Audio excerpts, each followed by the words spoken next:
All right, welcome to episode 2 of the classroom. First of all, thanks for everyone who watched last week. We got to 220 out of 3 or 4 days, which is unreal. I don't know 222 people who know basketball, so a big shout out to everyone who watched that. Thank you to my family. I know you've all watched it 3-4 times. On 8 devices. Yeah, signing different. Thanks to them. Shout out to them. We are here this week, and we've got a new sort of member. We'll introduce him in a minute. You'll get to know him on a video within a post over the weekend or early next week to get to know all of us. Okay, so bringing into the team. So newest member, James Fulwell, JP. How you doing? I'm good, mate. How are you? Yeah, good. I know we're going to cover this in our video another time, but what's your team? I know you ain't got a jersey on you now. I know that's down to where you're staying at the moment. But what's your team? What's your guy? Tell us. Right, so my go-to jersey is from the San Francisco 49ers and Colin Kaepernick. He got me into the NFL. And again, as we mentioned on a previous episode, like he's someone that I look at socially as well in terms of his active protest and what he's doing socially. So, I've got huge respect for him. Big shout, underrated player as well, and the way he carried 49ers to that Super Bowl that time. I know they lost it, but they shouldn't have been there without him. Yeah. And then we go down to Mr. Not Nice. How you doing today? I'm not too bad. How are you? Yeah, good, man. What jersey you got on today?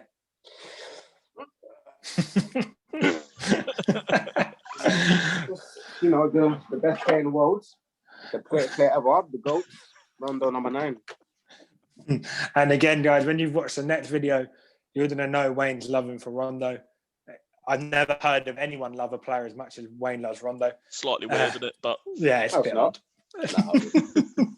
And then to our guy from Destructive, Corey, how are you today? Yeah, cracking on. I got my jersey of the week, and it's the last Sonics jersey, Seattle Sonics jersey, and it's KD's rookie year. Ooh. Thought nice last week there was big talk about him for MVP, so I've done the jersey this week. Had to throw it back to the rookie year. That's a lovely jersey as well. Unreal jersey. For some reason, I don't think green should be on a jersey, but that. I write it. Like, actually, I just say that I'm a Boston fan and green does work. But I mean, that type of green, that's a different green. To throw green in yellow. Keep digging. I'm sorry. Wayne, don't hate me. I'll opt for the white. That's really, it just doesn't go. No, I wouldn't wear a green Celtics jersey, but we'll get to that another time. For me, I'm rocking the Philadelphia 76ers, an old school jersey from 81. All right, and the story, I'm going to give everyone a bit of a sort of info on this guy. So one of our new segments is we're all going to have our own piece. And for me, as a teacher, outside of this, I teach in basketball. These guys can tell you, I teach all of them basketball. Just everything about basketball. It's going to be a bit of a history lesson in terms of one of the forgotten greats, okay? And this guy is Dr. J. Julius Erving, okay? And when we get to it, and I'm not going to talk about box scores and that, because actually, funny enough, there weren't many about for this guy, because what he did in the game of basketball went above box scores, and he was above most of people in the NBA, okay? And the story starts that he was in the ABA. So prior to the NBA and the ABA merging, he was playing in the ABA, and there wasn't much coverage of that. And what there was Dr. J. Okay. And we start off, even prior to the ABA, the guy's nickname comes from the famous Rucker Park in New York. Okay. He got given a nickname. And if you know anything about basketball, that's where New York is the center of basketball and was at that time. And that was the center of the center. Okay. And to get given your nickname through that, and that's just from your play. I couldn't find out where the story comes from. I know there's been different ones.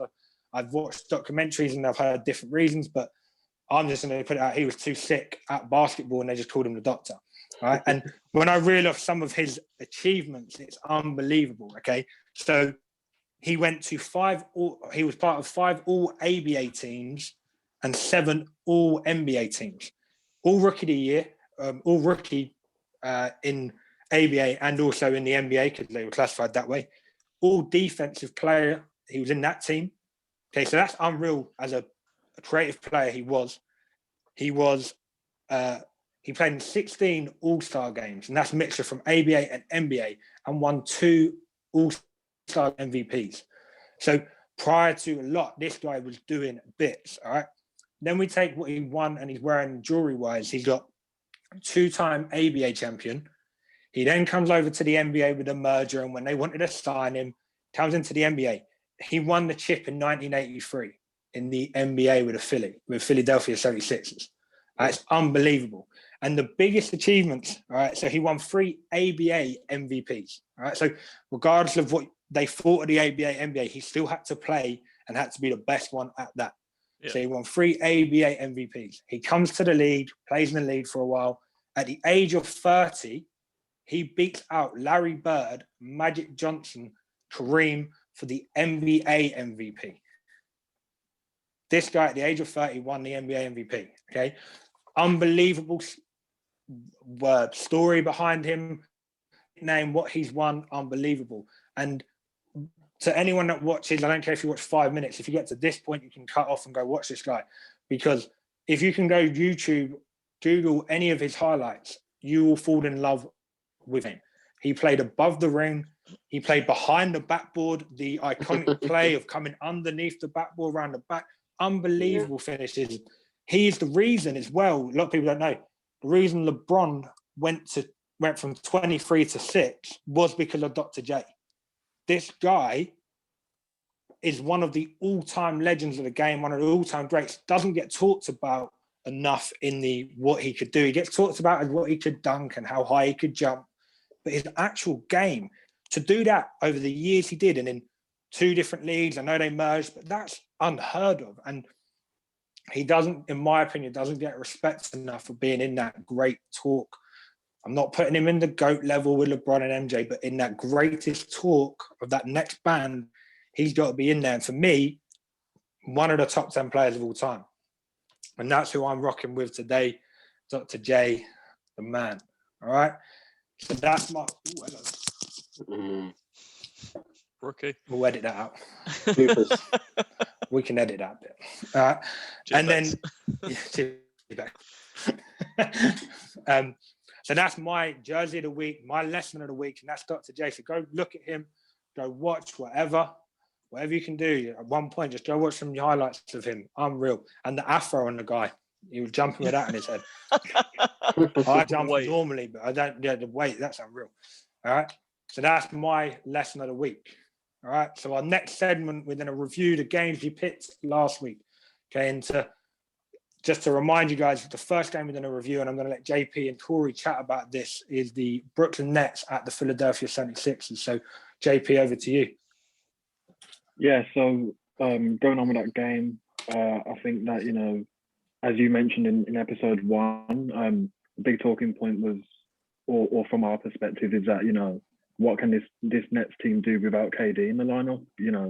Can it just be Kyrie and James, or is KD needed to take them to the finals in the East? And there was a big, they've had a lot of talking points since James Harden's arrived, but in terms of a real flaw for this team, it was shown against the 76ers in terms of Joel Embiid and trying to stop him.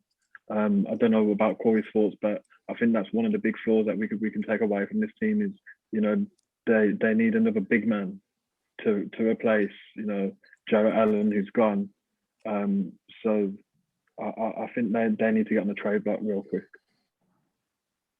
Yeah, but that's the thing. Where do they come into it? What do they trade away? Because they've traded everything they've got. They've now got a roster of active players of about 11. Like it's hard. But we spoke heavily on this and saying where the matchups will be the downfall and where Nets can be undone. And obviously we saw a game without KD and we saw a game without Kyrie. But it was a big game from Harden. Like, I know we're going to move on and talk about Embiid and his power and how much he was. And I've got obviously the stats written down for that. But Harden was 26, 8 and 10, I think, that game. And he didn't score any points in like the final 8 minutes. And I watched a strong section of like the third. I was switching on and off, but watching a strong section in the third. and he was just making plays. He was making big plays, but he just had nobody to finish the plays. And it was kind of a selfless Harden, which I've not really seen at the Rockets. Like, you have his games where he goes off and he'll drop 12, 13 assists, but they're few and far between. Whereas now he seems a lot more selfless. So I think that's a bright little spark for the Nets. But at the same time, it's a massive, massive worrying point because they just haven't got the firepower when those guys aren't available. The problem is as well, yes, it's all good scoring like 140, which they've done the past few weeks, but then they can't stop teams to score 145 or 150, and it's becoming a real burden. And I think Kyrie said after the game, you know, this team is average. And on the defensive side, I think average is, you know, overestimating what they can do. It's non-existent. It's a compliment. You know, like, exactly, like, you know, he's been a bit nice to himself and his teammates, but they're going to have to figure this out real fast, real quick. And Tom, as Tom picked up on last episode, Steve Nash isn't the guy to take them forward and, you know, provide what they need in a defensive mind and matter, because, you know, he's fresh in the league himself in terms of his role. And, you know, this big three, you know, it happened in the Clippers as well with Doc. You know, the team themselves didn't want Doc around. You know, the players try and take control that way, and, you know, hopefully it never happens, but it may become a case in Brooklyn where we see this happen, and, you know, the three of them ask for their guy to be put in charge, and it just becomes a messy situation. I think in just terms of just to show it, the score ended up 108 to the Brooklyn Nets, 124 for Philly. That's a lot. Granted, you missed KD. I get that. There is, as I said, I watched the game and I've got Embiid stats here. And I focused on this quite a lot, and this is the main part of what I wanted to talk about, because it's a bit of a double-edged sword. You've got the point of Embiid only made 10 shots, field goals. He took 21. He shot less than 50%. And he made 1 from 7 from 3. So that's showing that he's getting shots inside. And is this now a point of they closed them out and forced shots inside and they actually defended well? Or is it a case of they did the best they could, he still dropped 33 on them, and you got to the line way too often? Like, it's that thing of, unless you sit and watch the whole game, you don't know. You can go back and watch the highlights and stuff, but unless you sat and watch the whole game, you don't know the answer to that. But I think we all know it's swaying more towards the fact of they really struggle to contain him. And they focus so much on containing him that there are other defensive areas are weak. And there's always that pass. Because I think 3-4 players dropped 20 plus. I think massively for Philly and for Joel this year, he's getting to the line more than anyone. And he's getting fouled. And I know I mentioned it last episode. And when I look back and I messaged Corey and Wayne the next day, backup center fouled out in like 12 minutes of basketball. Like, he fouled out. Joel Embiid fouled the backup center out. He's going to get buckets. He's going to go to the line. And yeah, look, they lost by 18 points or so, 16 points. And yeah, KD and where are you going? And KD and Kyrie weren't playing, but I just don't see them defensively. And I know we harped on about it, just defensively not there. I don't see KD and Kyrie coming back into that team, and 76ers still not dropping 120 on them. Like, 100%. It's not there, is it? And as Tom mentioned, Embiid's getting to the line more, but his free throw percentage is 86%. Now for a big man, that's ridiculous. Like that's unheard of, really. He shot 12. He shot 12 from 14 the other night. Any big man taking that many free throws and hitting them is unguardable because you can't foul them. Shaq was dominant, but you knew you could probably foul him. Yeah. He might go 2 for 7, 2 for 8, or whatever it is. But you can't. You really don't know what you're going to do with Joel. And I think he's playing elite level basketball. But he plays in and out, which is the problem. Yeah, he only shot 1 from 7, but he doesn't hesitate to shoot a 3. He shot 7. Like, he's, regardless of the fact he hit 1, he could have hit 1 at the beginning and then missed 6 in a row. Whatever he did, he's still confident in shooting that shot, regardless of what happens. So that's a big worrying factor. How do you guard people like that? If I'm honest though, I mean, I'm particularly not surprised, especially obviously they were missing KD and Kyrie. So the problem for the Nets is that, their bench isn't scoring enough as it is. And with them two guys missing, their rotation, everyone gets moved up one. So then the bench is lacking even more then. So then there's no really there's no additional taking point to take away from this game other than the fact that, the Brooklyn Nets still need a bench and they seem to have got rid of it. Yeah. Yeah. And we'll see where they go, especially in the next couple of weeks.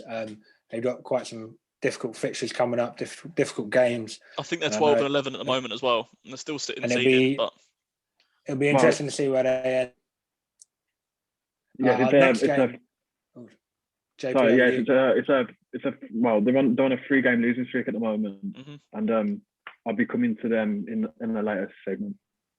We'll come see. I let this guy sit out that little chat because I know he ain't happy about this next one. We reviewed or we previewed the Boston Celtics going to Phoenix on Sunday, which I watched as it happened and then spoke to Wayne later on that night. Wayne, do you want to start off with this? What's your feeling? I'm a bit hurt, to be honest. I'm one of those fans who take it personally when we lose. I really don't like losing, and I don't like my team losing. And I was watching that game, and our rotations weren't quick enough on defense. Honestly, like there was a few plays where it's like everyone was looking at each other, like what's going on, and we couldn't hit nothing. Like we got like similar rebounds. I think it was like 53 to 53 rebounds the whole game. Fast break points similar. But the field goal, we just weren't hitting our shots, and the turnovers, they had more turnovers than us. Like, there's something missing in that team. That's the reason why we lost ultimately. Like, I can't put my finger on it, but it's quite frustrating because I know how great we can be. And we're just for not me great watching it right now. For me watching it, I wasn't as disappointed as you sound, Wayne. Really, so we lost by 100 to 91, and I think. I agree. We had rebounds. We had a lot of fast break opportunities. However, our best player as a Celtic is Jaylen Brown, and he didn't play. Yeah. Him being out, those rotations on defense. He's a hell of a defensive player, and then what he does going the other way is massive. And I think they had the luxury of throwing a couple of guys at Tatum. Okay, and when you haven't got Brown there, you haven't got someone to give up. Kemba, we know right now, is going through an icy patch of whatever he throws up, it just isn't going in. All right. He's been throwing up some nonsense recently.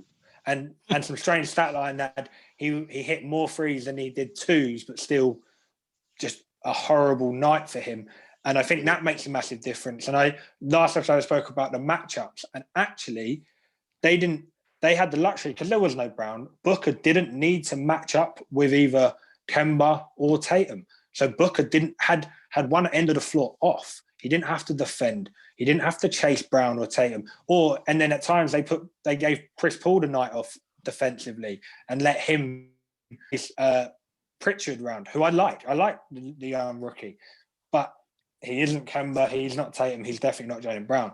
So as a Celtic, I'm not too bothered about it. But I want to throw something back at you. We spoke about the Vucic trade. How in need do you think we are of any trade at the moment, Wayne? If I had Danny Ainge's number, I'd be like calling him right now. So what are you doing? Like, come on, let's do something. Like, I know we got Tristan Thompson, which is a great pickup, but we need to do something. I don't want to be like that team that doesn't do anything when they have the opportunity and having to wait a season where other teams are doing something else and we're just trying to catch up. That's like Vucevic trade would be very, very great for the team right now. I feel like, players are starting to, I don't know, I feel like we're not playing well.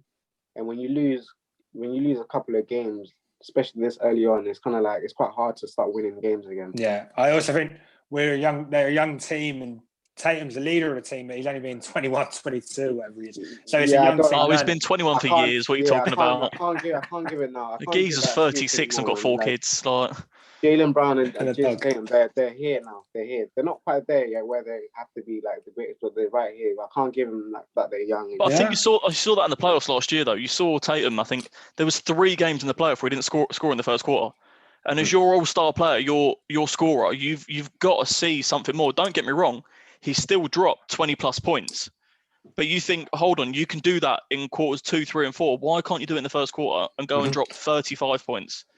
I also think a massive part, and I want to touch on the Phoenix Suns here because I have them as a bit of a dark horse in the West, and Booker had his unbelievable run in the bubble, taking them 8-0, which is unheard of, and not unheard of in the bubble because that was what it was, but that Phoenix Suns team, for as long as I can remember, have been irrelevant and not played good basketball, and that 8-0 run they had, they played really good basketball, and Booker figured it out, and then the addition of one of the greatest point guards to play the game, Chris Paul, I think that showed on Sunday that there's a different level between Kemba and Chris Paul, and that Phoenix have that next man that if it isn't going well, like again, I watched on the game on Sunday, Booker missed a couple of shots or he got some hard fouls. The next play they posted 8 and up and gave Booker a couple of plays off to just get his swing back in. And then I think at the timeout, they set a down screen, Ayton hit the man, Booker came up, little jump on the elbow, which gave Booker his rhythm back. The guy who gave him the ball and probably called the plays, Chris Paul. I think you throw a Chris Paul type into the Boston team, and I'm not just saying a point guard, I just mean that leader that you know will make the right decision for the team, they're going there. And I agree, Tristan Thompson, good pickup for the playoffs, game 6 of the Eastern Conference Final. He isn't a regular season guy anymore. He is a plug-in where you need him. And unfortunately, I don't think they see that yet. I think he's not. They don't want to play him that way. Tom, are you saying that Celtics basically need you?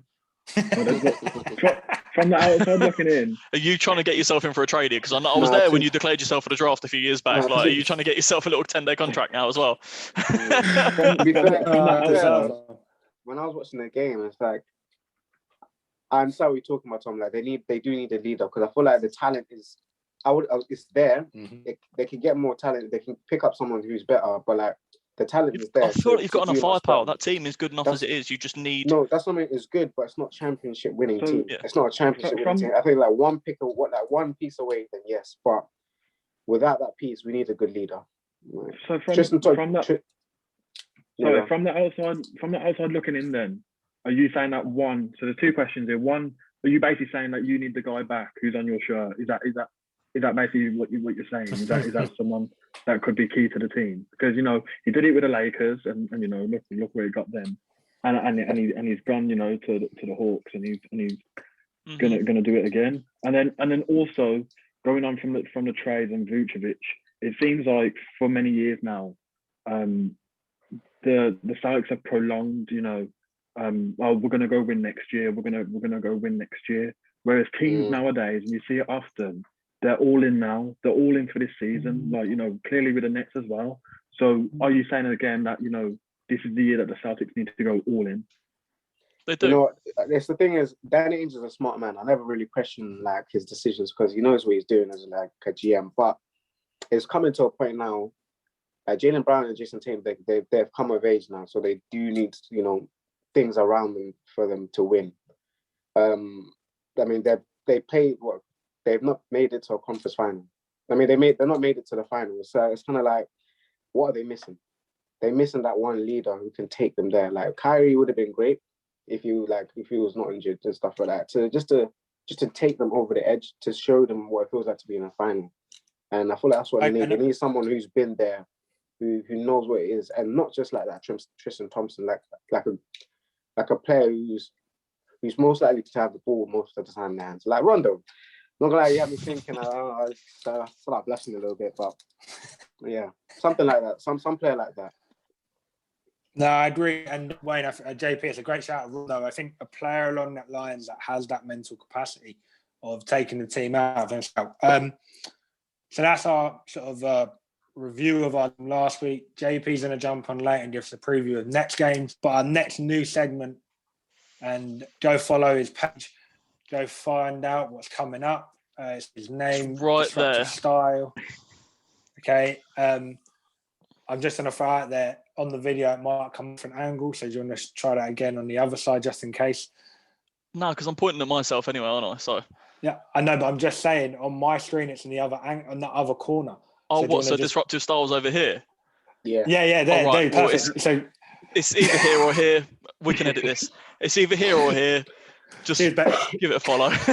Yeah, thanks, Beck. For JP and Wayne, Beck is my sister, and she's the one who's going to edit it. Okay. Hi, Beck. So if anything goes wrong, cheers, Beck. And but the thing is, she might also. I also imagine she's not going to edit it because she's going to be lazy. She's fun and could also imagine that. Yeah. All right. So yeah, go follow his page. He pointed out it twice. Disruptive Style. Corey, what have you got for us on kicks of the week? So there was a little bit of a mix up at Nike this week. I was supposed to have some like nice winter season Air Maxes to show you, but I thought I got myself a fresh pair last week. Started the collection going, my first pair of Jordans, so I thought I'd start properly, go basketball with the first pair of proper J's, and these are the Air Jordan 1 Hyper Royal. These are now dead stock as well, and to be honest, they're just so nice, like so nice. So yeah, these are potentially up for sale on the Instagram page, but there should be a lot more stuff coming over the next couple of weeks. I've got Nike Air Force, I've got Nike Air Max coming this week. I've got hopefully a pair of Air Jordan 6 Carmines coming ready for next week as well. So these are going to be sold on. So follow the page, keep up to date, and there will be posts on there and stuff as well. And yeah, we're all following it. We're all reposting all of that. And I know you've got a couple others coming up or looking to get in. So I'm going to run through maybe the odd one or two that you might get in, sort of J's that you mentioned to me before. Yeah, so there was actually a drop this morning, but it was US only, US raffle only. And it was Trophy Room, which is obviously Marcus Jordan, Michael Jordan's son, featuring the freeze out game. So 1985, they froze him out of the All-Star game and he went, "Do you know what, I'm going to go and do this myself." So those inspired kicks came out today, but unfortunately they're only releasing 12,000 pairs and they're America only. But they were selling for $150 and they are now reselling at £3,500. They are some nice. So those obviously nice I'm not going to be able to get hold of, but so I've got those on my thing. There's at the end of the month, we've got the cool grey Jordan 3s coming out. We've got the Air Jordan 6 Carmines this week. Next week we've got the PSG featuring Air Jordan 1s. But I think the big cop of the month for me so far is going to be, hopefully, the Jordan 4 Taupe Hazes, which are already flying, already been pushed back twice in the UK. So that's a big. Get me a size 7. Size 7s. Right, I'll note it down. Yeah, get at the page, get following the page. Every week we're going to have this little segment. Corey's going to drop us some nice little close-ups and looks. All right, get at him. If you need any, get at him. Like Wayne's just done there, let him know your size. And he'll jot them down. And that's how it works. So Disruptive Style, you saw it, get following that on the Instagram page, all right, and get letting him know. We got a nice little look here. Look at them there. Buy them. I love it. All right. Now it's time for the main segment of the week. All right, and we've had a bit of go-between. This has been hard, I think. I found it quite hard this week, and I've changed it 3 or 4 times. I had a phone call, which then changed it again about 10 minutes before we came on tonight. So it's going to be difficult, and it's the all-star lineups. The voting came out earlier this week or back end of last week, and we saw some names, the usual names at the top. And this being a weird time to put voting out, the league's only been going a month and a half, 2 months now. We've seen some sort of changes and different people up there. So it's going to be interesting to see what all 4 of us come together with our all-star lineups. We're going to go with the traditional 2 guards, 3 forwards, centres, okay? And we're going to break it down east and then west. So we'll start in the east and our 2 guards. So JP, let me hear your 2 guards for the east. So from the east, I've gone with Bradley Beal at the 1. Big guy for the Washington Wizards. There's been a bit of turmoil there. But Scott Brooks. Just got that one in again. But with Bradley Beal, there's been talk of, does he want to get traded? And recently he's come out and said that he doesn't. He wants to try and win something here. And I think the addition of Westbrook can hopefully bring that. They've got a young team there, and I think with Bradley Beal and Westbrook there at the helm, I think they can achieve something. And a great guy as a coach. Don't forget that. What's a hero? Where's my And 10 then day? 10 days, bloody hell. And then at shooting guard, I got Zach Levine. That might have been a dark horse for some people, but I think he's producing numbers now in the East that are worthy of Starting being to lead talked that about. Bulls team, isn't he? Yes, definitely. But some might say it's not a good Bulls team, and I think Markkanen, the Bulls need more from him. He was at the moment he's definitely been overhyped. It's just whether he can, it's definitely whether he can mold into that player that everyone's talking about. But at the moment, Zach Levine seems to be carrying that Bulls team. So I'm going to throw out there, has anyone not got Bradley Beal? Because for me, you haven't got Bradley Beal, Corey? No. So for me, I'm alongside JP. Bradley Beal has to be there. What he's doing in a team, unfortunately, he needs to lead that team. They're starting not working. But to be fair to them, in the last couple of games, they've been getting into the flow and actually playing, and he's dropping his point. Bradley Beal, to me, is what an MVP should be right now. Whoever he throws up seems to be going in. I haven't got I think I hadn't thought about it at all. But for me, it's got to be Jaylen Brown. Jaylen Brown, class of the guard. What he's done in his first 6 weeks to 8 weeks, unbelievable. Okay, and to the point where now we forget about Kemba, and there was the odd talk of who's more important for the Celtics, Tatum or Brown. What he's done in his 2 months deserves that All-Star as, for me, the second best guard in the East. Sorry, what's that stat? I think Jaylen Brown's got a stat of like the most consecutive games as a start. Well, in his career, he's got the most 20 plus consecutive points in multiple games. Yeah, and some kind of stat like that. Yeah, I think for the Celtics it was, and he joined Larry for that. Because he is an excellent shooter. Yeah, he's a hell of a player, and that's why for me, and this, I think if we go 2 months, I think there's a chance. I'm going to not nice. What are you saying? Well, obviously I got Beal on my team, but you guys are going to laugh. Probably my point guard is probably going to be LaMelo Ball. I don't like LaMelo Ball only for the reason I feel like he's overhyped. But when I watch him, I don't know, something about him. It's quite entertaining to watch. Like, I don't know if I've dived into the hype or not, but I would love to see him in an All-Star game. You have to dive into the hype. I think that's a massive point. I didn't want to. That's a massive point, Wayne, because what is the All-Star game to you? Is it a game of the 10 best players or a game of the most exciting players? I think it's the most exciting players. It's got to be. At the moment, I must say though, LaMelo looks like he's on course to win rookie of the year. Like he's touching them sort of figures that. Look out for my guy Bol Bol, by the way. Look out for Bol Bol. He's not on the same level as LaMelo in terms of scoring and just. I just love him. The thing with LaMelo is the hype's there as well. LaMelo, like everyone, like we all thought, his brother's in the league. What can he do? What can he produce? And we've seen flashes of it on like social media of what he can do. Half court shots on a daily basis, and he's producing that in the NBA, which no one thought. Well, there was that high school game, wasn't there? It was him versus Zion or something crazy like that, and it was like the most attended high school game ever. Yeah, and they literally had security stopping people coming in because there was that many people on the court to watch him. And then like famous people rolling up, like actual ballers are rolling into the thing to come and watch these 2 teenagers play. Like the hype's been there for years, and I'm glad he's fulfilling it.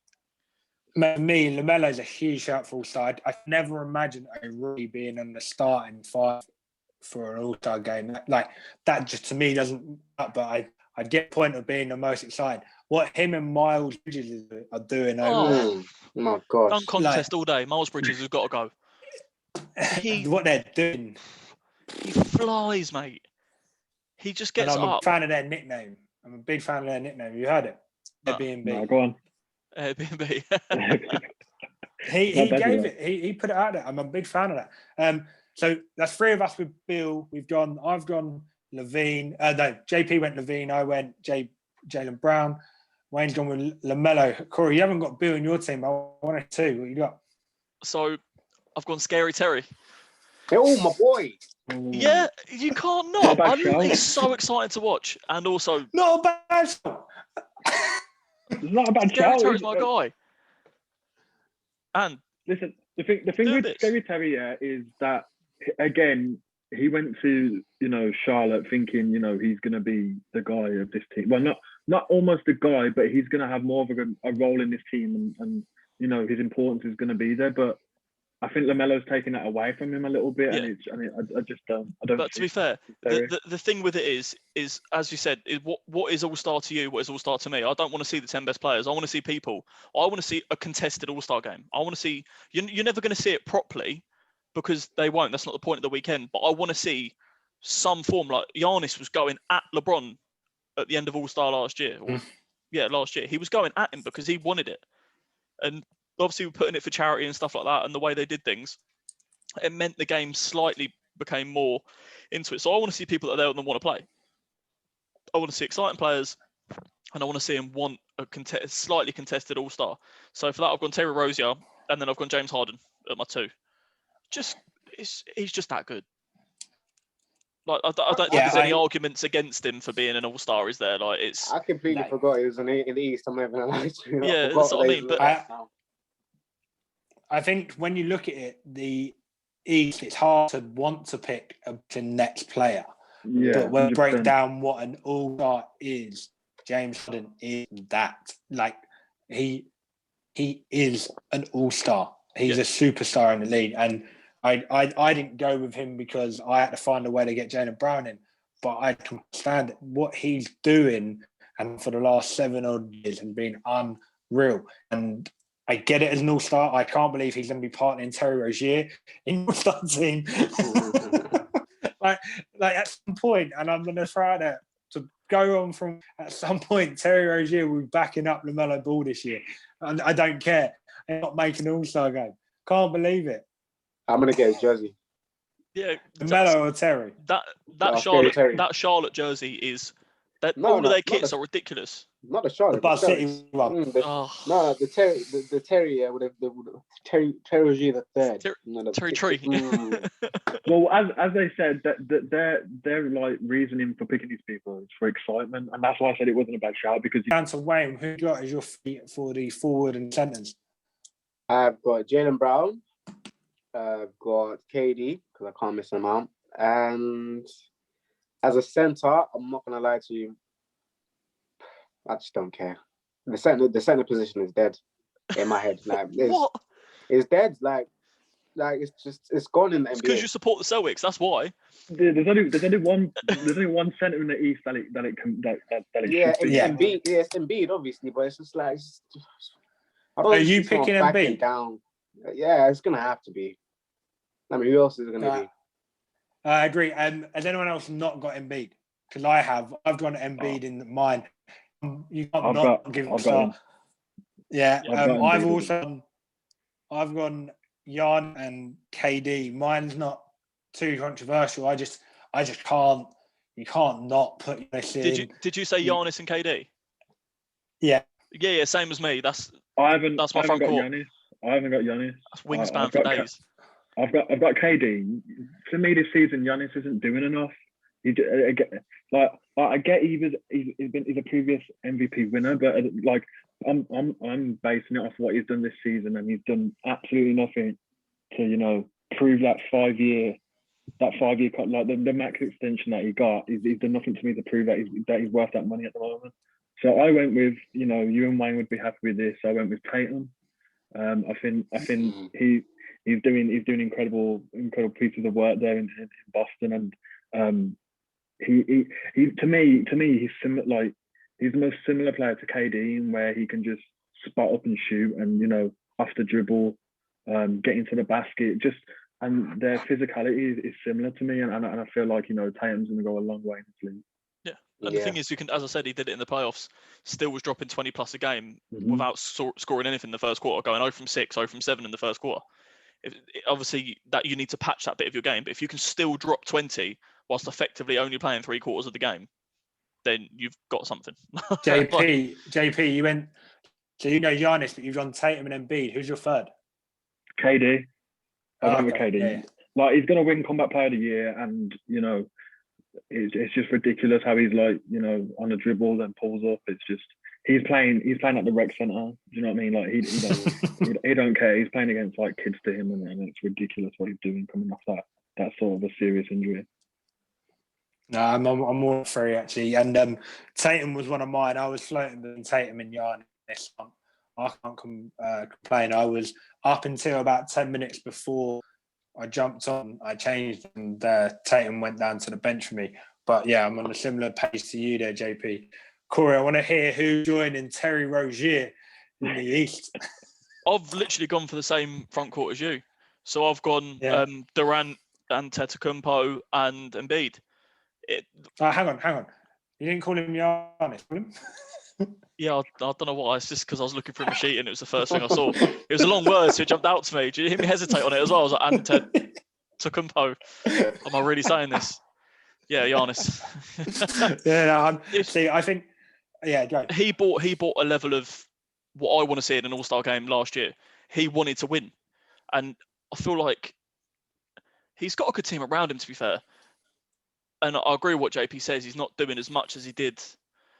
But I don't really know what more he can do. He's played out of his skin, won MVP, and carried his team can do? Win a chip. Shoot. Yeah, true. But to be fair, learn to shoot. Mate, shooting's overrated. Yeah, Tom's made a career without shooting. But no, I get what you mean. But he still does a lot for that team, and I just feel like there's only so far he can take him. Because the thing is, he can be like the top. When I mean the top guys are known on his level. If he just knows, like if he can shoot the mid range at a good clip, and if he can shoot the free, because no one can really guard him 1-on-1 in the paint and stuff like that. You have to double him.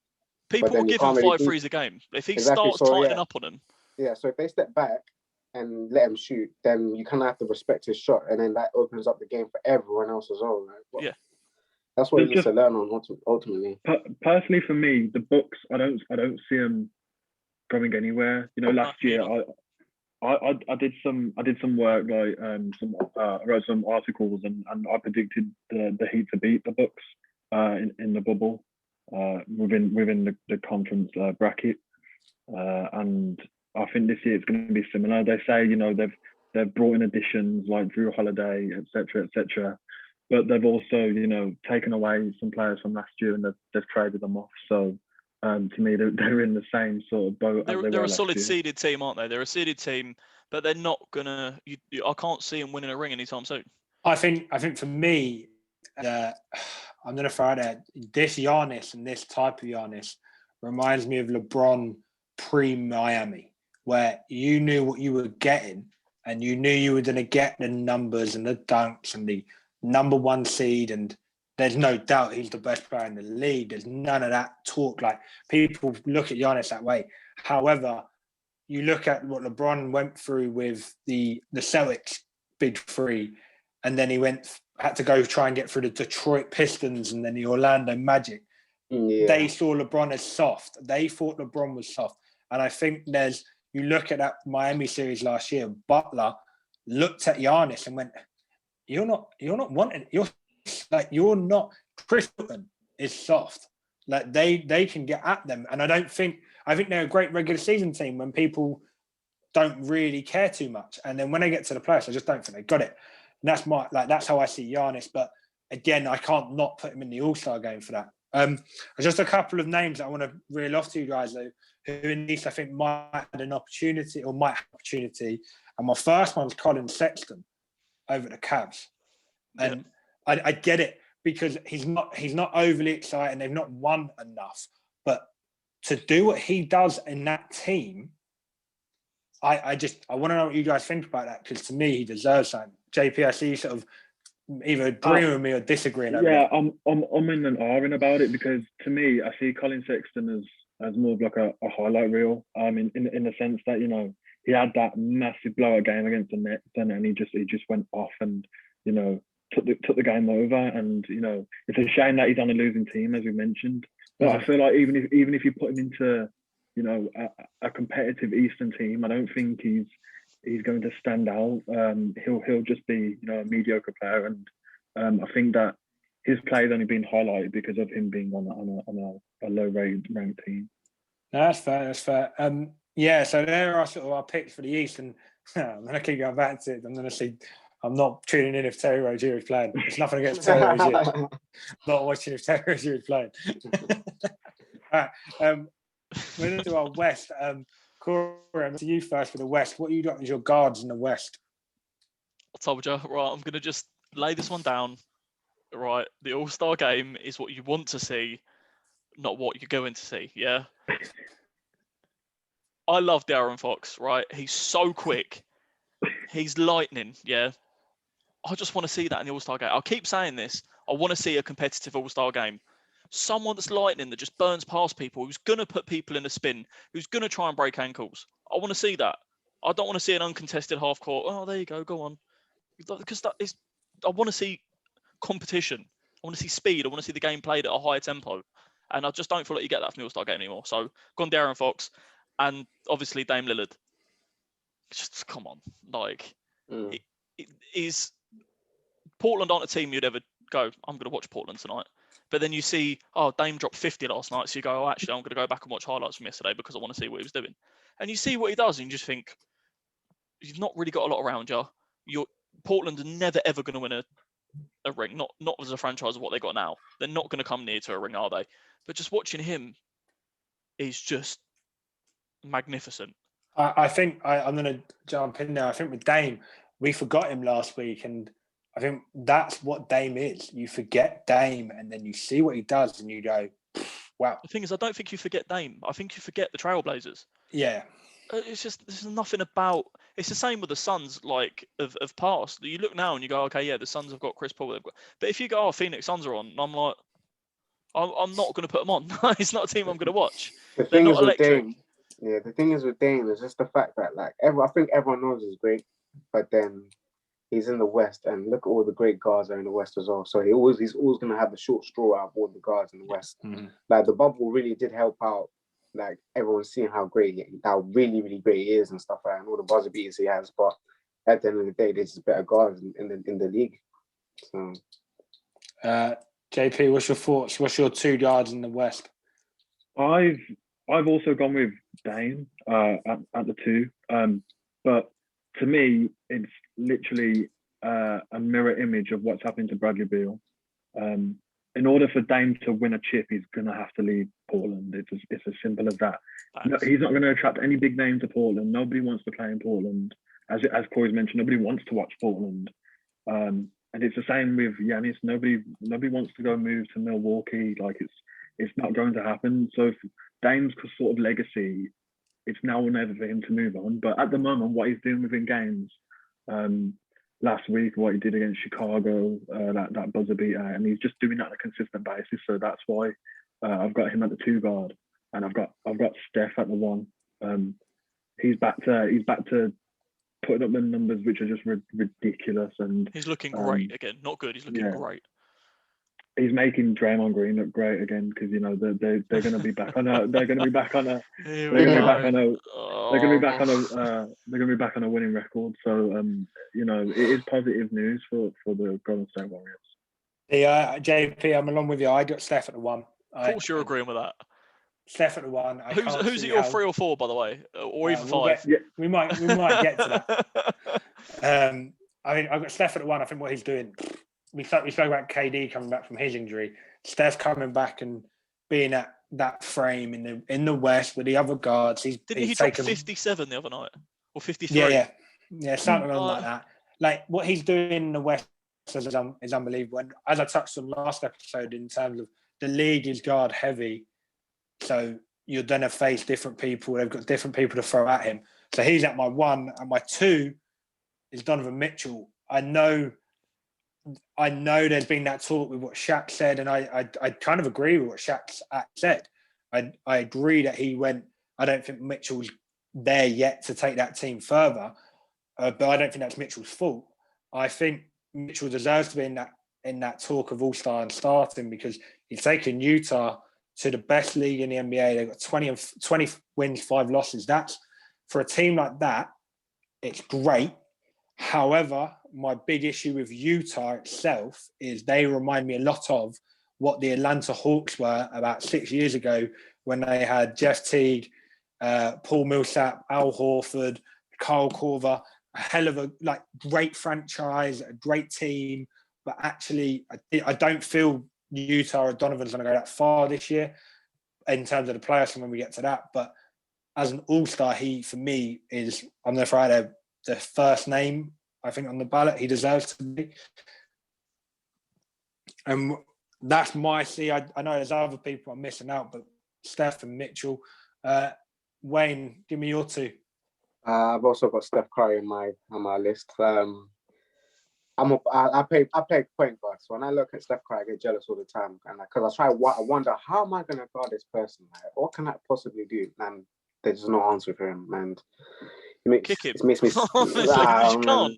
You have to scrap. There's no way you can beat that man on the court. You better hope his wife that gave him trouble before the game. He has off night something like that, man. But yeah, Steph Curry is he's starting my team, and Luka Doncic. I just love that guy as well, man. I remember when he was his rookie season, I said, guys, watch Luka Doncic. Just watch him. Because people say, Luka, you don't know what he's gonna do stuff. I was like, watch him. He's gonna do well. Because he's played in EuroLeague before the NBA. So that's a grown man's league. He was playing EuroLeague 17, wasn't he? 16, 17. 16, yeah. So you knew he's gonna perform, and when you just watch him, it's like he plays in the mixture between LeBron and James Harden. It's in he's not as athletic as LeBron and stuff like that, but he knows how to get where he needs to go, and his IQ, the way he passes is phenomenal. He's so James smooth. Harden, in terms of James Harden in terms of the step backs and just the craftiness and stuff, it's just like a little mixture of that, and he's just fun to watch, to be honest. And yeah, agreed. Yeah, I think the Doncic knows Mavericks the are fun angles. to watch as well. Yeah, the Mavericks are fun to watch as well. I've mentioned. Sorry, I mentioned off screen to Corey that I really like the Mavs and I like what they're doing. But again, it's another case of I feel like we're repeating ourselves here in terms of him, Dane, and Bradley. The Mavs need help in order to get a winning record as it is. Yeah. They're gonna need a small forward. Their record's 11 and 14 at the moment, I think, or something. It's not good at all. Yeah, but I reckon Mavs out the three teams, let's say the Wizards, and Portland and Mavs, they have the best chance of getting someone because Mark Cuban's he's a great owner. They've got a great coach and stuff, and they got Porzingis and Luka. Their bench ain't even that bad as well. So no, and I think to back onto that, I think most of the league to be a challenger or contender league, you need 2.5 superstars, and I think.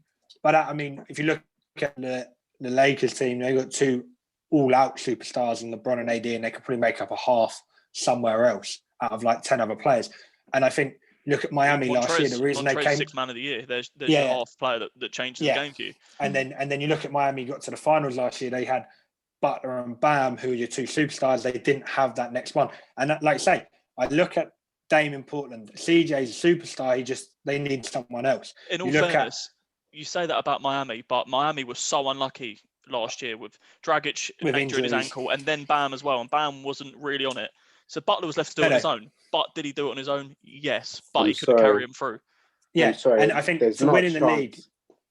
I was like, there's not a chance Miami, even at their strength, could have touched the Lakers. No, I'm not saying that, but I'm saying that I think the series would have lined up slightly differently if you did have fully fit players. Because you don't go into a game against the Lakers after having been beaten up for 3, 4, 5 games in a series because you're missing two of your best other team players. Jimmy Butler got beaten up, and you can't play your full game when you're doing everything. You're driving to the bucket, you're trying to hit the free, you're also defending the hardest out of your team. You can't win a championship like that on your own. No, I agree, and I think, like I say, that even a series 2.5 superstars, having that 2.5 superstars, I think Dallas are that as well. And I don't even think Porzingis is in that superstar bracket. And I think, unfortunately, past Porzingis, who we all have our opinions on and we want more from, their next superstar or next possible star is either Tim Hardaway Jr. or Josh Richardson or Finney Smith. And I just don't know where they're going. And unfortunately, I just don't think they're there yet. And I agree, we sort of see that they all need to be in that third man up, needs someone in there. Wayne, give me your next 3 for your West team. LeBron, AD, as a 5, I guess. And start thinking, I don't know, LeBron, AD, no one really excited. When I think of All-Star game, no one really excites me anymore. I don't know if it's this year or what. When I'm thinking of the players, it's I get depressed basically. I don't know what it is, but I have LeBron, AD 100%, and you're not gonna love this. I'm have Rudy Gobert. He's having a great season. I'm sorry, he might not be fun. Oh, he's having a great season. He's great at what he does. I'm sorry. At what he does. This is my point, and I tried to say it last week. I'm going to say it every time anyone mentions Rudy Gobert. He's great at what he does. Is what block shots and rebound. The guy is 7'1". That is what you're born to do. You don't prove anything to me. He does it the best because he's the biggest guy. He doesn't prove it to me. Like what I'm saying is, you look at if Gobert, give me some other 7-footers. KD, Dirk. What did they have to their game? They could shoot. Gobert, yes, you blocked Kemba on a jump shot the other day, but Kemba's 6'3". Okay, so using your same analogy, KD thing and Dirk, they could all shoot, or could they defend like Rudy Gobert since they're the same height? No, because Rudy Gobert can't. Rudy Gobert's feet are not good enough. We all remember that switch. He went out on Chris Paul, and Chris Paul made him dance. Right? Yeah. His feet aren't good enough. Chris Paul ain't doing that to KD. He is a body, and yes, his body is bigger than other people. So for me, he shouldn't be even in the car park of the All-Star game. Like he shouldn't even be in the same state of the All-Star game. I just feel like he's just he deserves it. Like honestly, I look at him and I'm like, he's always going to be snubbed for the All-Star game, but I feel like he actually does deserve the All-Star game.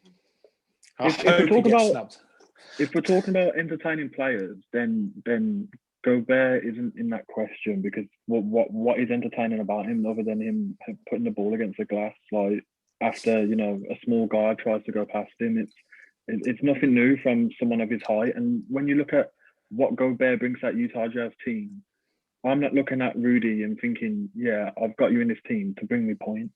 That's not it. That's not what he's there for. He's not a two-way player. He's not there to post players up. Like he's just there to block. Yeah, but the thing is, they've got everyone else around him.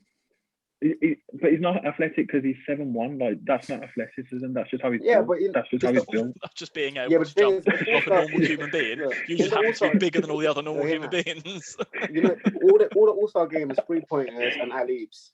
3-pointers and alley-oops, and he can dunk, so he's athletic, so that's fine. I would have put Jokic in there, but his game is a bit like it's not pretty to watch, so that's why I want to watch in the All-Star game. I'm just saying, based off what your previous selections are, and if it's off entertainment, then Rudy doesn't do it. Yeah, but who would you rather fight? JP, what's yours then? So I've got LeBron and the Joker, but then I've gone for an interesting one at center, but it's a shame because I think he'll be injured for the actual game. But as of now, if he was fit, I would go for Christian Wood. His addition to the Houston Rockets has been immense. He picked up an ankle injury the other week, and he's a big part in what they're doing. Obviously, they've got Boogie there as well. But this kid, we talk about someone with height and a build, someone who can dribble the ball. That is Christian Wood. Talk about what Rudy can do on defense. Christian Wood can do it on both ends of the floor, and he's proven that up until his injury. Yeah, I'm a fan of Christian Wood, and while during his spell, they were sitting Cousins. I know Cousins is coming back from injury, and he's not the Cousin he was of 3-4 years ago. But to be putting Cousins on the bench as like that's something. And I think I agree. He's playing unwell. He's playing unreal. Sorry. I'm a fan of that. I'm not having him in my team, but I'm a fan. I get your point. I also have one issue in that I've not seen him do it in a big game. And I'm not saying in a playoff series. I'm saying down the stretch, the game's tight. When the Houston Rockets, when the game's tight, the ball goes to John Wall. And it did. Like John Wall to his left gets to the basket, so he does. Well, so what happened was, unfortunately for me, the way I saw it is straight after the Harden trade, when they traded for Harden. So you had Wall was out as well with injury at the time, and Harden had just left, and the game after that was against the Spurs, and Christian Wood went on a tear that game, and to prove a point that we don't need Harden to carry us. We are a team playing ball, and you are right in terms of him doing it on a bigger stage, but I think. What I've based my selections off is he's not carrying the Rockets, but he's producing numbers that are, this season that are worthy of talking about being an all-star candidate. No, that's fair. And that's the thing with all-star. It's all opinion. Like we've just had Rudy, and then we go Christian Wood. Corey, what's your three? To be fair, I don't think mine even need explaining. So I've gone LeBron. It's LeBron. Nikola Jokic at centre. Obviously, I said he's my potential MVP for this year. And Zion. Who else do you want to see around the rim on All-Star weekend? Who else do you want to see finishing off an hoop on a weekend? He's having a quiet dominant season. Mm-hmm. Saying that, I understand why you picked him now. Yeah, because of your entertainment purposes. Yeah, I fully get that. I fully understand. Do I think he's ever going to be a great basketballer? No. Yes. Whoa! Right. That's for another episode. I'm talking. Yeah. Okay, he's going to be great, but I mean longevity-wise, can I see him being the same player the whole way through his career? No, I can't see someone staying that athletic. He's got weight issues. Like for starters, he shed a lot of weight coming into the league anyway, but that's always going to be an issue for him. Like he had injury problems at the start, he had injury problems through college, that was prevalent. And for the type of player he is, look at Vince, when his knees went, he lost his whole game. Like that was him. And I'm not saying Zion's he brings a bit more to the court than Vince Carter did, but at the same time, they're still explosive around the rim players, the body. And is he going to be able to do that and carry a team to championships doing that? I'm not sure I can see that in the future. Don't get me wrong, he's so young that I could be completely wrong. I don't see it either. So for me, I'm in agreement with Zion being my pick. I've got him in mind, and I agree for the excitement factor. But what Wayne, you mentioned, he's having an underrated season for he's having a quiet dominant season, yeah. Because the biggest stat for me, and I'm not a massive stat box scores man, but the one I saw the other day, he's shooting 59 or 69% field goal. And like for a guy at 6'7", playing in the post, to be able to get 20 odd points and have that many, like hit that many shots and also average 18 points in the paint, like that size, like the closest, the one who holds the record for that is Shaq at 19.5 points a game in the paint. Zion's 4 or 5 inches smaller, doing that. Yeah. It for me has to be in there because one, the excitement, he will dunk on everyone. Like, or if he misses a layup, he's already won the rebound before anyone's realised he's missed a layup, and he's going to dunk it on you, and then you have no idea. So for me, Zion's in there. I think we could have a whole episode on LeBron because I think all of us see LeBron in that light. My fifth.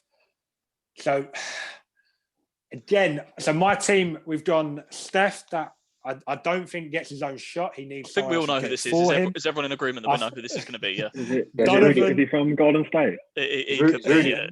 It could be potential. It's not going to be Rudy.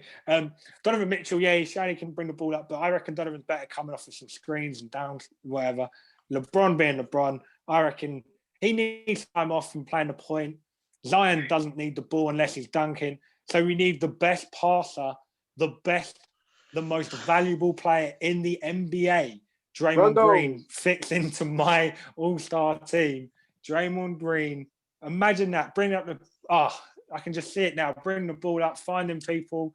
Like, his passing is better than anyone's passing that I've seen in recent years. His rebounding is unreal. I'm putting him in my all-star team. He deserves a max contract now. He is unreal. He fits my team. Okay, guys. 5 points a game. Okay, guys. So, who would you much rather have in the All-Star game? Draymond Green or Rudy Gobert? The same. I'm sorry. If you guys vote Rudy Gobert, I'm leaving. In all fairness, I've been following Draymond's stats recently. The other night, right, he dropped 2 points.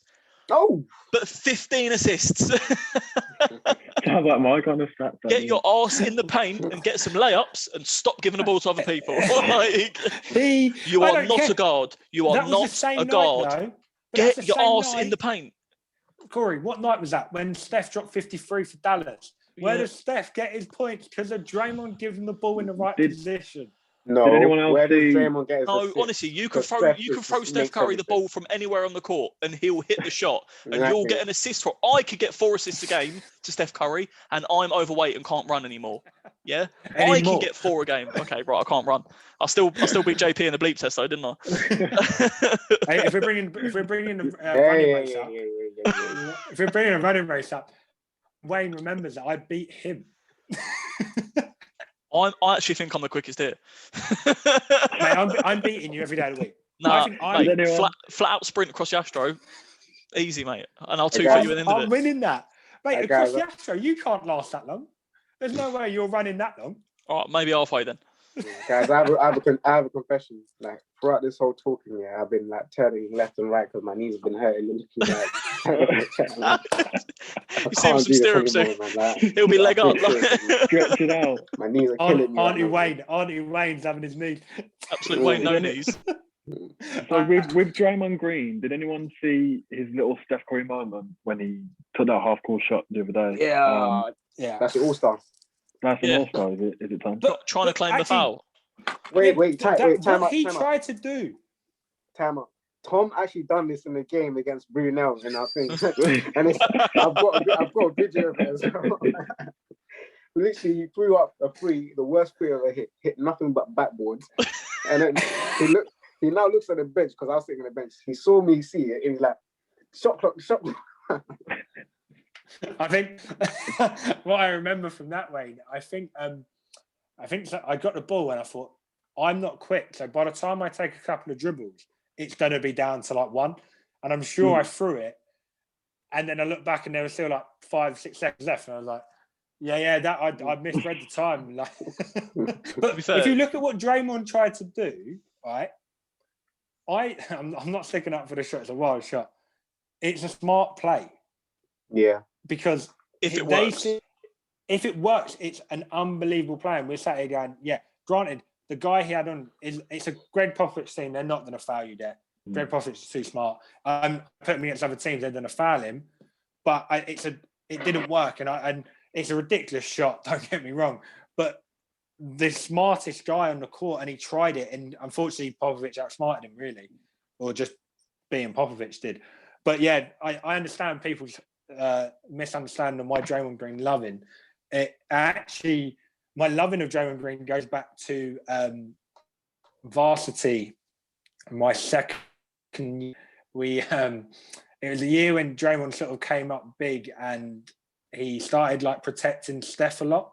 And Corey knows that one of my favorite songs, Summer 16 by Drake, and he referenced Draymond protecting Steph. And Xander that year was Steph Curry all over. Wherever he threw it went in. And I saw myself as like an agitator, and I think I got taken out of the varsity game within like 4 minutes because I was too busy trying to I was throwing my weight around, let's put it that way. And I remember Xander, the guy accidentally threw and it hit the ball hit Xander in the back of the head, and he was trying to pass across to the referee. And I come running after him, thinking, yeah, I'm Draymond Green. I'm going to be the big hard bully or whatever.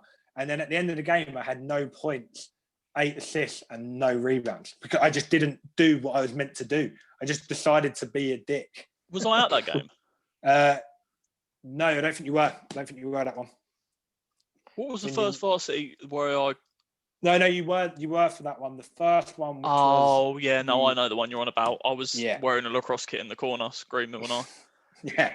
So I remember that one. My loving for Draymond Green comes from that point. I think I felt I had to be him to make Xander better, but Xander made everyone better. Xander didn't need me. No, I don't think that's a true statement. I don't think Xander made everyone better.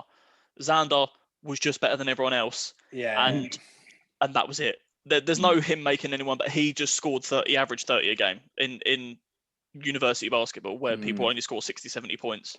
Yeah, he was scoring on average half of what every other team was scoring in the league on his own. So my Draymond loving comes from me wanting to be Draymond. However, I do back everything I say, and I think he should be an all-star and should win the MVP. So I've just checked on this for you, and I know box score means nothing, but also like scoring points does mean something in the NBA, and he's still averaging exactly 5 points. He's shooting less than 35%. He's averaging just over 5 rebounds, and he's averaging less than 8 assists. With my knees, I can even go in the NBA and do that. So I can give you 9 points, surely. literally, is all you do, right? You pass the ball to Curry, and then you run in and box out just in case he misses. And if he does miss, you're going to get a rebound. And if he doesn't miss and he hits the shot, you've already got an assist. I could play NBA basketball with Steph Curry. I'm telling you now, for me, I'm going to watch the game. The next game, I think tonight they got. I'm going to watch it, and I'm going to keep how many shots he makes everyone better by. And I mean that by like the amount of wide open shots that he gives people, or a shot they shouldn't have got. He is the best player, most valuable player. So I'm saying my best. He's not the best. I'm saying about most valuable player. So I'm also going to throw out some other names that we've missed off on this team on the West. Kawhi. Definitely not for me. Not for me. Just, you know, in terms of carrying the Clippers, I don't think he's been carrying the Clippers per se. And there's also been talk about the load management again.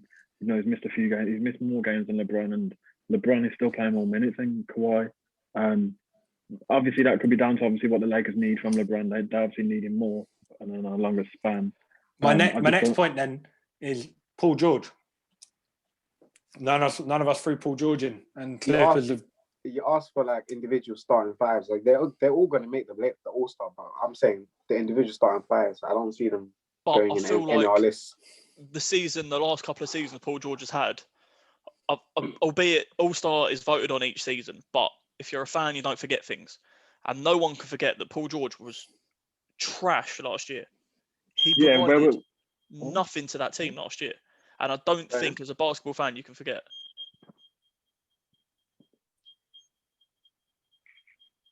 Sorry, we can edit this. We've got Beck. Yeah, cheers, Beck. Playoff P was like missing like last year. You know, in the bubble. Obviously, he said he had his personal issues and he had whatever going on in the background outside of basketball.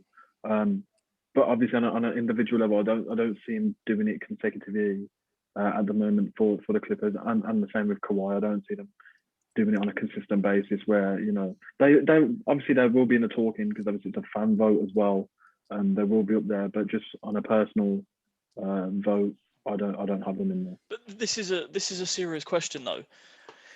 Is it the Clippers organization? Is it the coaching? Is it the franchise?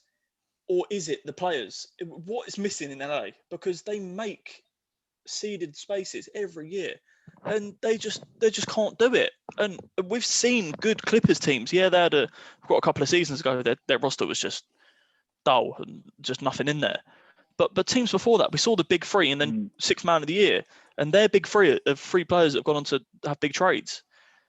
So, but what is it about the organisation that just means they can't go any further? I don't think you can blame Kawhi and Paul George. I really don't.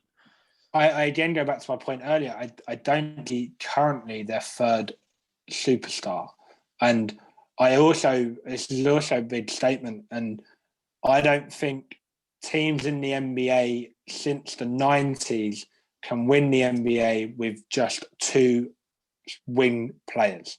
Okay, and I say that in terms, I know Miami did it with Wade and LeBron, but I also think Bosh had that next role. Yeah, he did. You then look at Steph and Clay the first time they did it, but that was a whole team buy-in. Because you look at what Steph did in the finals, wasn't that great. That first time came in and had to guard LeBron. I don't see any championship winning team for the next 10 years without having a stretch 4 or a stretch 5. You need one of those players to be one of your best players. Okay, and I don't see Kawhi and Paul being able to do that come playoff time.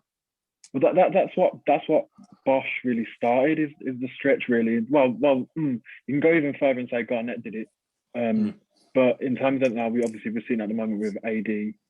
But again, personally, I don't think AD is producing enough at the moment in terms of a championship caliber performance. I don't know what it is with the Clippers. I feel like there's a lot. as Corey mentioned, like the big three. Obviously, during that time, you know, it was found out, you know, like higher up in the organisation, there was a lot of, you know, racial issues going on, and I think that might have trickled down. You know, that it could be an excuse that I'm making, but these certain things have an impact on the team. And then obviously there had the rumours coming out during last season of, you know, playoff P can do what he wants. He can bring whoever he wants on the plane. Kawhi can bring whoever he wants on the plane. We don't need to turn up to training. We don't need to turn up to, you know, the plane on time. And that's what happened where Montrez wasn't having it anymore. He wanted out. The Lakers were like, thank you very much. We'll take the sixth man. We're happy to do that. And I think this is going to be the downfall for the Clippers, is having them two big names who won it all on their terms, and it's going to be a downfall for them. Yeah, no, I'm in agreement with that. So yeah, there are both East and West All-Star picks. We're going to post up onto Instagram our picks and let people decide on what team from the East they would pick and what team from the West they would pick. Mine and also mine. And then we'll see how we get on. And then also, if you guys want to comment your team, let us know what you guys think. All right, moving on to our next new segment, okay? And we're going to go down to Mr. Not Nice himself, and he's going to give us his nice of the week. Okay, me, it's only a play, and it was a play where Steph Curry just done just a great trick shot around the basket, around 3 defenders, and he went to go past the ball, but he got fouled, and he was behind backboard, not behind the backboard, but like you said, his back was against the rim, and he kind of does like an and one flip layup, and I was like, I saw it, I'm like, this is unbelievable, man. I can't believe that. That's kind of like those shots Michael Jordan used to do. You know, he just hang in, and I think, and it's great. I mean, to go on to that, he had long defenders on him. That wasn't like he was against another small man. Yeah. A hell of a play, and it is a nice play that we got there for Steph. Wayne, what do you think Steph needs to do this year? What do you reckon he needs to do to get that team further, other than give the ball to Draymond? Oh, God. Just knew it was coming. Honestly, I don't think it's like, I think the team's going to do well this season, but it's just Steph can't do it by himself. The reason why it worked so well when Clay was there, because you can't really leave one of the other open. So you got to respect both their games, and when it's just Steph Curry, it's quite like you can focus on him just only, so he can only do as much. Like Kelly Oubre, he needs to step up. Andrew Wiggins, they need to step up more just to help out Steph Curry. I can see them winning a lot more games. And like James White, like Wiseman, like he's struggling so far, but I feel like he will get there. It's a good pickup for them, for Warriors and stuff. Yeah, no, I agree. I think actually the way they built this year is quite nice, and I'm a big fan of see what Wiseman gives that team going forward, an extra dimension of that length that they haven't had, or that consistently throughout the last couple of years. Cheers for that nice play. We'll also post that on the group, and you guys can see that.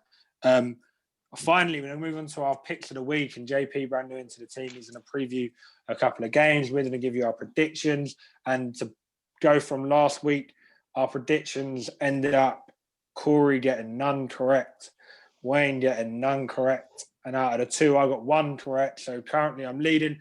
JP, I'm sorry, you're 1 week down, mate, but you're not really that far off because I will make up for it. Don't you worry with you like predicting. I'll be absolutely fine. I'm actually glad that I've picked these 2 games, because we've mentioned these teams slightly, or individuals from these teams in different parts tonight. So Saturday's game is the Utah Jazz versus the Milwaukee Bucks. Right. So we talked about Giannis and what he's doing for the Bucks, but this is his time now to come up against a great defense in the Jazz. We've mentioned Gobert, you know what I mean. But early on in the season, I think we found a way to stop Giannis in a sense that the Bucks were coming up against the Lakers, and all the Lakers did is when Giannis got close to the paint, when he was going in for that layup, they just collapsed the D. Everyone just collapses. They'd rather give the actual ball to Middleton. They'll risk that 3 being taken. Drew Holiday can have it. the Lakers didn't mind that. They'll just collapse. And then I think Giannis ended up with about 4 charging fouls that night. And the Lakers ended up winning. So I think this is a real test for Giannis coming up against the Jazz. But for me, I have the Jazz taking this, especially with Mitchell at the helm. He's been mentioned tonight. I think they're a well-rounded team, and I don't think that the Bucks have the firepower to stop the Jazz. Wayne, who you taking in that game then? Bucks. Yeah, I've got the Bucks. I feel Corey? like Bucks, they do well in the regular season.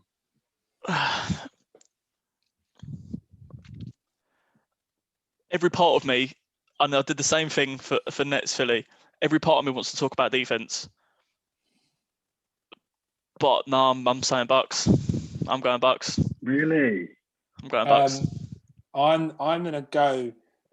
I'm similar train to Corey there with the defense. I see Giannis getting Rudy Gobert in foul trouble early, and I see. You see how a lot of teams play Giannis. They put their big on there. So the Nets you spoke about put DJ on him. I have a feeling that they're going to put Gobert onto Giannis, and I don't see Gobert lasting long in terms of getting in that foul trouble. I hope Giannis stays away from the jump shot at that point, because I think he will look to prove why he's a better defensive player of the year than Rudy, in terms of like proving by going at him, you're not stopping me. So I'm going to go to Bucks as well. I think this is where I make up my 1-0 lead then. But then for the second game, I think Tom will be happy that I'm backing his man here on Sunday morning. So I think you should get your popcorn ready for Sunday morning as the Warriors come up against the Nets.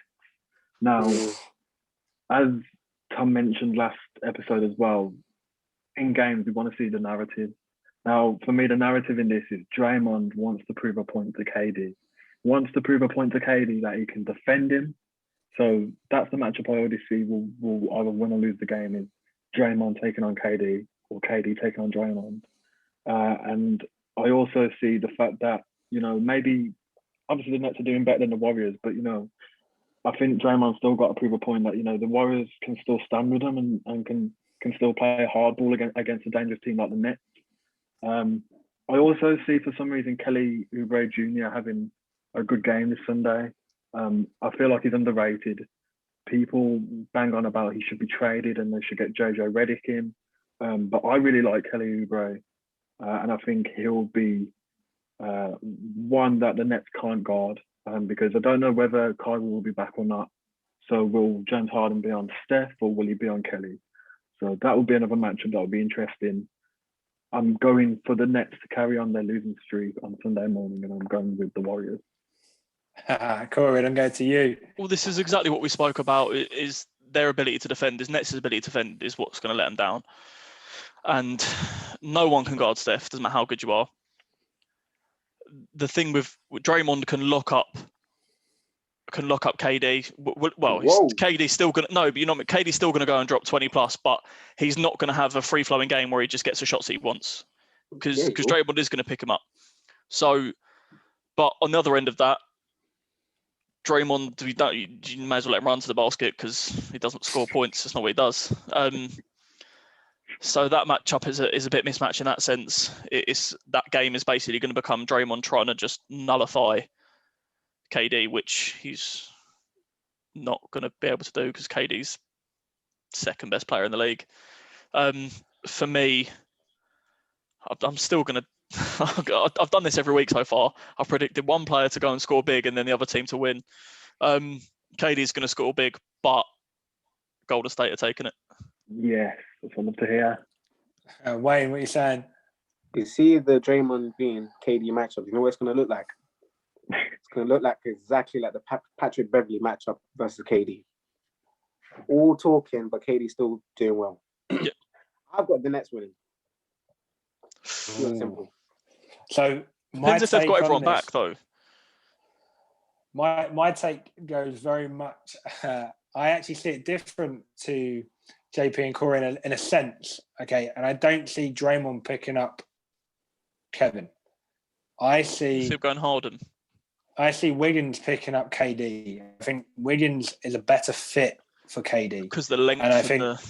And I think Steve Kerr might look at that and there's an opportunity. Don't get me wrong, we will see opportunity or time when Draymond picks up KD because of at some point the Nets have done it where they play KD kinda, and I think Draymond fits that way.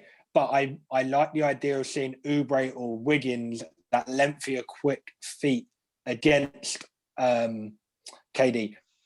I see Draymond picking up the likes of Jeff Green, where Draymond plays that sort of safety role where he floats and he will dare Jeff Green to win the game.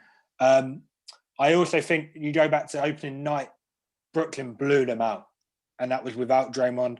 The Warriors hadn't had their flow yet, and they're playing some hard games at the moment. The Warriors, they've had Dallas twice last week, and they had some good games and learned a lot about themselves. So I'm going to go Steph to drop close to 60 and win that game against Brooklyn. Wow. I can't wait for us to have this conversation next week and Draymond go for 9, 4, and 8. I can't wait. There is no way Draymond's going to have to come out and drop a double-double, at least in points and assists or boards and assists, for there to be any form of conversation about Draymond Green next week.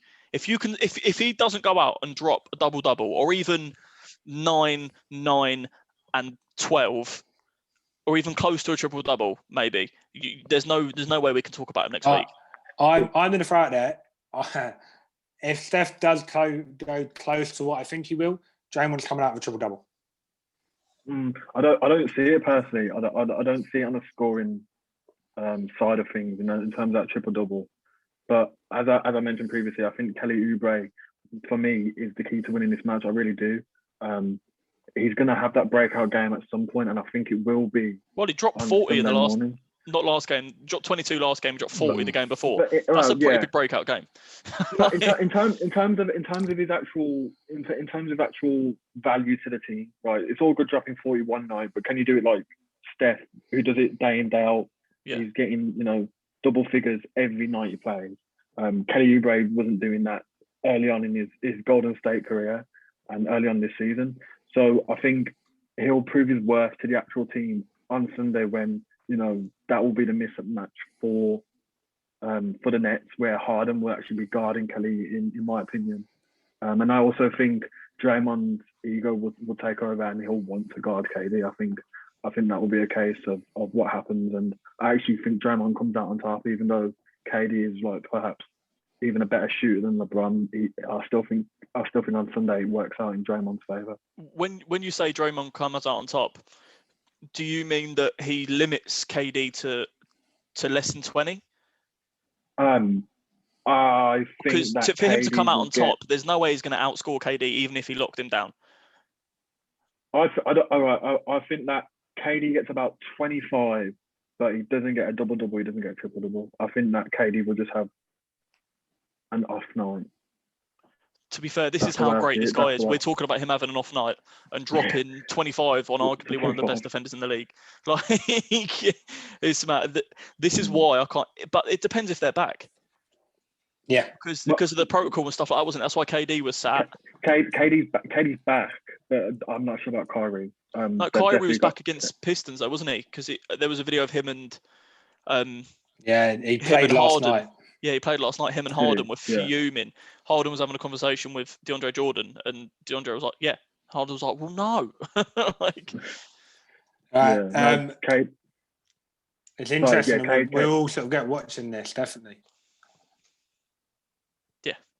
I think going forward, we'll see how that matchup works, especially on Sunday, and we'll all keep an eye out for it. That's the end of it. Thanks a lot for all coming along and sort of bringing your stuff on for each segment. It's been a great sort of week I'm going to throw out there in terms of us getting over 200 views in that first video, which, as I said at the beginning, I couldn't believe. Let's try and get more than that this week. To do it. Yeah. We didn't need to do that, which I'm sure we'd have lost more views. Bad for YouTube. Let us know in the comments or message us. I know we had some people message us what you want us to talk about next. Let us know. We're all free. We're all happy to do that. And thanks for watching. Make sure you like and subscribe, all that. I'm not a YouTube man, but I know you got to say that. So hit that for me. hit the buttons wherever they may be. the- Like, the subscribe, buttons. put the bell on. and then follow Us my all on mum's just Instagram. here. We'll down there. Yeah. And all right, see you guys next week.